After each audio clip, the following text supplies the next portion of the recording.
జోహార్ కల్లుగీత వృత్తిలో అమరులైన అమరవీరులకు జోహార్ సర్దార్ సర్వాయి పాపన్న, జోహార్ ధర్మభిక్షం గారు, జోహార్ ఎస్ఆర్ దాట్ల గారు, జోహార్ పెరుమల్ల జగన్నాథం గారు, జోహార్ దేశిని చిన్నమల్లయ్య, జోహార్ తొట్ల మల్సూర్ గారు, జోహార్ బొలగాని పుల్లయ్య, జోహార్ వర్దెల్లి బుచ్చిరాములు, జోహార్ అంబటి సత్యనారాయణ, జోహార్ బైరు మల్లయ్య, జోహార్ గుడాల చంద్రయ్య, జోహార్ మెరిన్ల శ్రీనివాస్.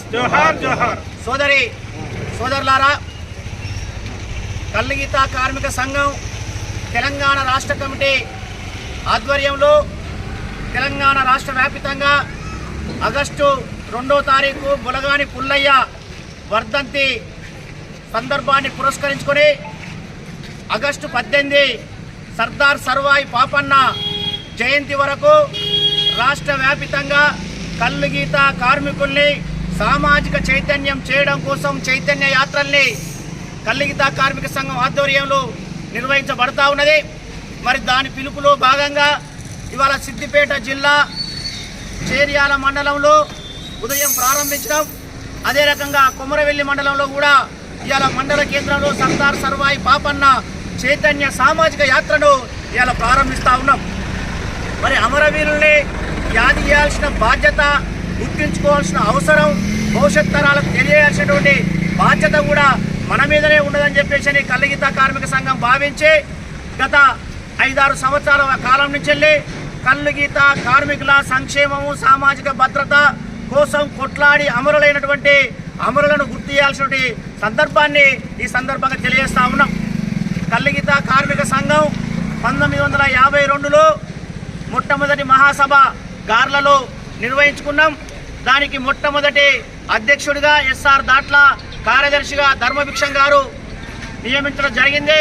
మరి నాటి నుంచి నేటి వరకు ఇవాళ గీతా కార్మికులకు వచ్చినటువంటి హక్కులన్నీ కూడా సాధించుకున్న జీవోలన్నీ కూడా ఏ పాలకులు, ఏ ప్రభుత్వం దయాదాక్షిణ్యం మీద రాలేదు, ఇవ్వలేదు. గీతా కార్మికులు తమ హక్కుల కోసం కొట్లాడారు.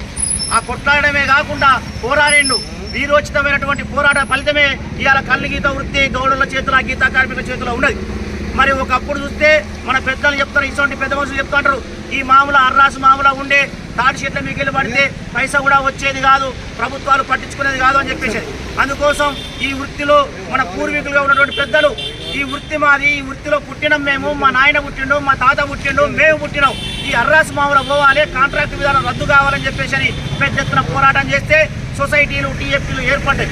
అదే రకంగా తాటి చెట్టు మిగిలి పడ్డవాళ్లకు మరి కుటుంబ పోషణ ఉండాలి, చనిపోతే వైద్యం అందాలి అనేటువంటి దాంతో కొట్లాడితే ఎక్స్గ్రేషో వచ్చింది.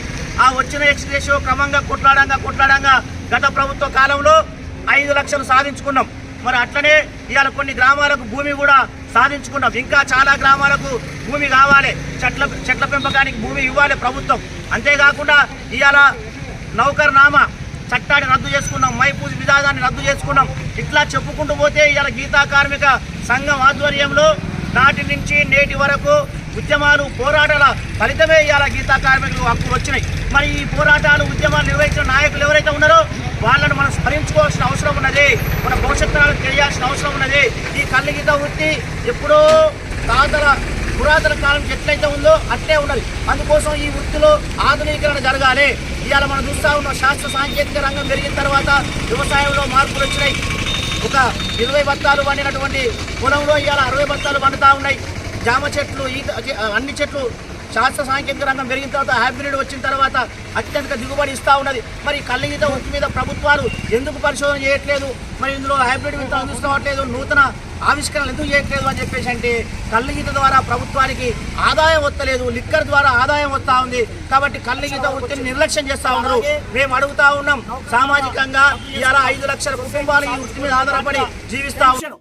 ముఖ్యంగా కల్లుగీత కార్మికులు తొందరగానే వృద్ధులవుతారు. ఎందుకంటే తాటి చెట్లు ఎక్కే క్రమంలో బొక్కల మీద, రెక్కల మీద శారీరక శ్రమ చేసి చాలా ఆరోగ్యం దెబ్బతింటది. అందుకోసం మరి వీళ్ళకి కనీసం పెన్షన్ ఇచ్చి ఆదుకోవాల్సిన బాధ్యత ప్రభుత్వానికి ఉన్నది అని చెప్పేసి మనం కొట్లాడితే మరి రాజశేఖర్ రెడ్డి గవర్నమెంట్లో 200 రూపాయలతోటి మనం ఎక్స్గ్రేషియో సాధించుకున్నాం, పెన్షన్ సాధించుకున్నాం.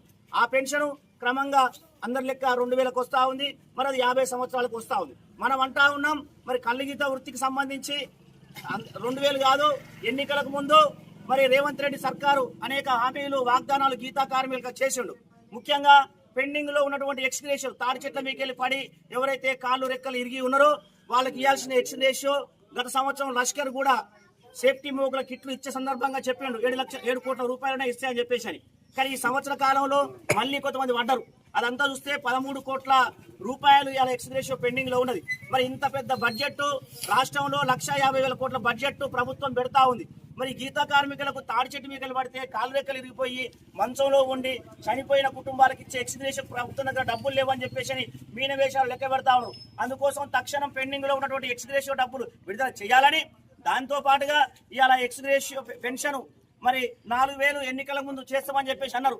మనం అందరం కూడా ఆశపడ్డాం. మన వృత్తిలో ఉన్నటువంటి పెన్షన్ వస్తున్న పెద్దవాళ్ళు ముసలి వాళ్ళకి కూడా ఆశపడ్డారు 4,000 వస్తుందని చెప్పేసి.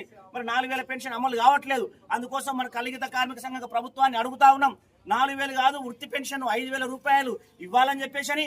అదే రకంగా గతంలో తెలుగుదేశం ప్రభుత్వం ఉన్నప్పుడు అనేక గ్రామాలకు చెట్ల సమస్య వస్తుంది, భూమి కొనియాలని చెప్పేసి మనం కొట్లాడితే భూములు కొనిచ్చారు. ఆ కొనిచ్చిన గ్రామాలలో ఇప్పుడు అనేక సమస్యలు ఉంటా ఉన్నాయి. కాబట్టి తక్షణం ఆ భూములలో చెట్ల మొక్కలు పెంపుకోవడం కోసం కానీ, అదే రకంగా వనాలలో షెడ్లు నిర్మాణం చేయడం కోసం ఇట్లా ప్రభుత్వం గతంలో ఎన్నికలకు ముందు చెప్పింది. అలాంటి వాటన్నిటిని అమలు చేయాలని చెప్పేసి, ముఖ్యంగా కళ్ళగీత వృత్తిలో గీతా కార్మికుల సమస్యలు పరిష్కారం కావాలి అని చెప్పేసి అంటే వృత్తిలో ఉపాధి పెరగాలని చెప్పేసి అంటే ఆధునీకరణ చేయాలి.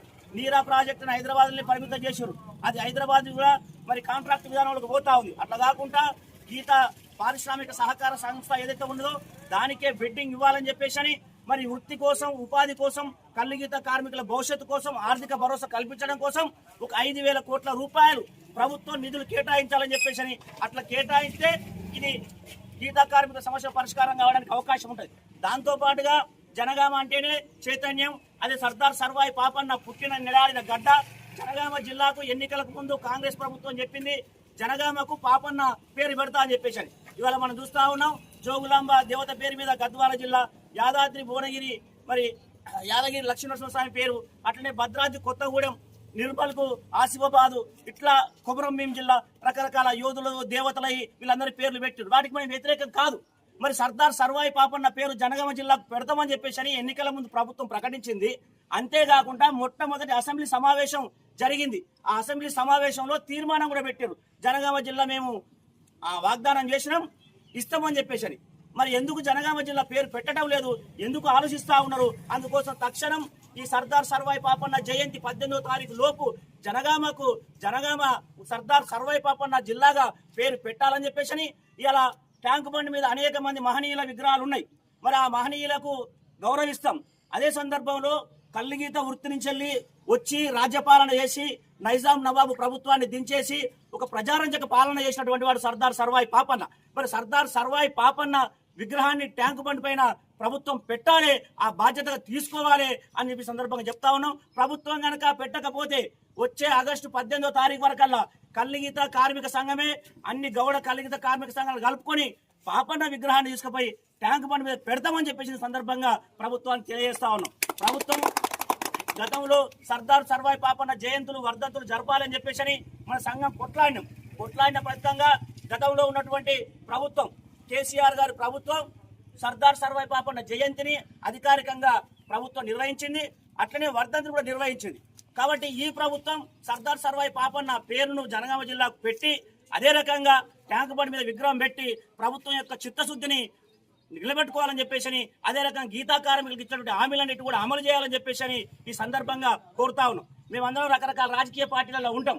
పార్టీలు ఎన్నికలప్పుడు ఓట్లప్పుడే చూసుకుంటాం. మా సంఘ నాయకులు మాకు నేర్పిందలు ఏంటంటే మనం ఏ రాజకీయ పార్టీలో ఉన్నా, ఏ జెండా గొడుగు నీడకుండా ఉన్నా కళ్ళగీత అనేటువంటి మన కన్న తల్లి లాంటిది.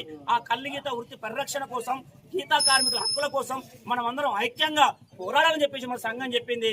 ఆ సంఘం యొక్క పిలుపునే మనం ఇవాళ రాజకీయాలు కూడా చర్చిస్తా ఉన్నాం. మంచి చేసేటప్పుడు ఆ ప్రభుత్వం మంచి చేసింది అంటా ఉన్నాం, చేయనప్పుడు చెయ్యాలని చెప్పేసి అడుగుతా ఉన్నాం. అందుకోసం ఈ వృత్తి రాజకీయాలకు అతీతంగా ఈ సంఘం పనిచేస్తా ఉన్నది. దాన్ని దృష్టిలో పెట్టుకుని ఇవాళ రాష్ట్రంలో ఉన్నటువంటి గీతా కార్మికులందరూ కూడా ఈ సర్దార్ సర్వాయి పాపన్న జయంతుల్ని జయప్రదం చేయడం కోసం కూడా మీరంతా కంకణబద్దులు కావాలని చెప్పేసి తెలియజేస్తూ